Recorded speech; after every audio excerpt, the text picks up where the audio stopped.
Arabian Nights,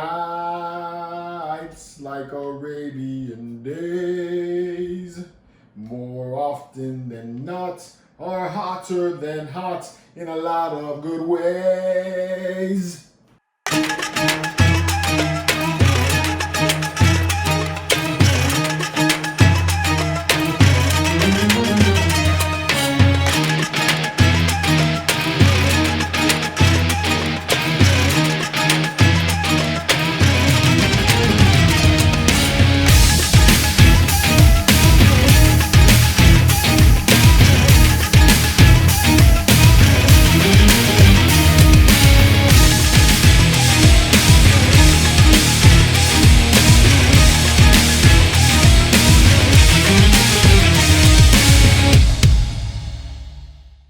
What's up, my friends, and welcome back for another statue review. Today we have the PureArts Assassin's Creed Bayek 1/4 scale statue, and oh my god, is this thing fantastic! So get ready for a nerdgasm. Let's do this. Just to be totally transparent, this statue is on loan to me from Collector Zone for this review. If you're looking for the absolute best in high-end collecting with a convenient payment plan, point system for future purchasing, and no hidden fees, then head over to Collector Zone. Also, use the code MCE to get 5% off your purchases and pre-orders. Your wallet will thank you for it. Also, if this is your first time on the channel, please subscribe and turn on notifications so you can stay up to date on all of our collecting content. Yeah, so unfortunately, I can't keep this big guy as much as I like it. I have been a big fan of Assassin's Creed since the release of the first game. I've played every single one of the games since the release, and I actually own the Altair statue from PureArts, and I have the Ezio on order as well.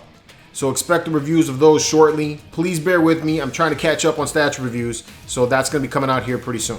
But you know, as much as I am a fan of this franchise, I couldn't come to terms with picking up this piece.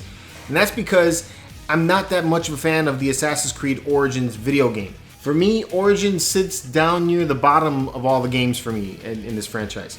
I wasn't a fan of the way they changed the game mechanics and changed it to be more like an RPG than they did in the previous games.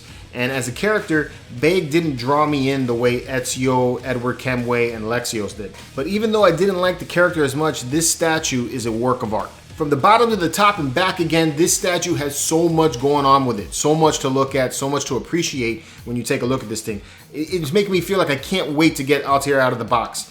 And now that I'm looking at it, it makes me want to play the Origins game again just to see if maybe a second go around will give me a better appreciation for the character. Now this statue comes in a rather large box compared to Altair's box, which you can see right here next to it. The box has a simplistic design with hieroglyphics and the Assassin's Creed Origins symbol on it. Packaging is pretty much like what you expect from a sideshow box, so nothing extremely elaborate there.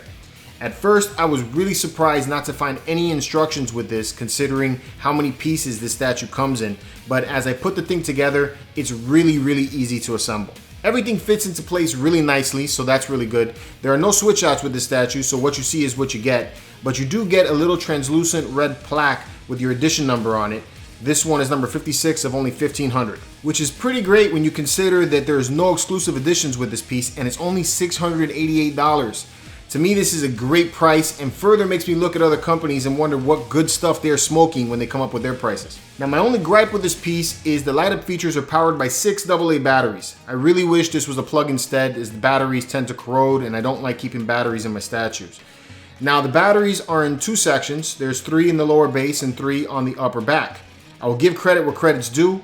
The batteries that they put in here are in some very convenient places for you to be able to replace them. I'm really happy that they didn't put them on the bottom of the base like most statues do, so it's very easy to replace if you need to get to them. The buttons are hidden parts of the rock, and the LEDs light up very nicely. They give off a really nice yellow and orange glow. During assembly, when I lifted the lower base, it is very light. It almost feels like a very inexpensive toy when you lift up the lower base.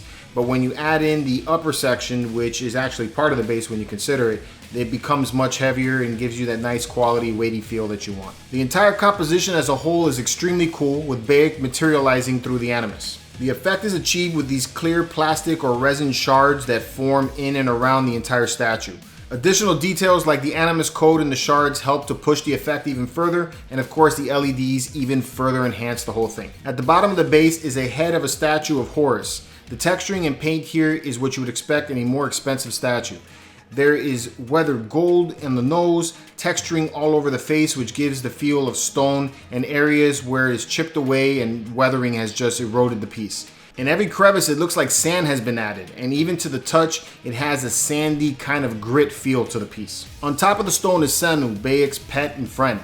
The artist captured him taking off from his perch, and it looks fantastic. The feathers are detailed very well. It looks like the material here, it has a bit of a translucence, so some of the backlight might be able to peer through the material itself.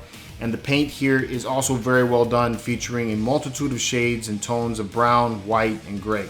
It gives a lot of realism to the whole look. Now, with all of that in the backdrop, you would think that the figure, which is the main focus of this piece, would be eclipsed by all of it, but it really isn't. Bayek's outfit has so many bright colors in it that you can't help but to look and focus on him.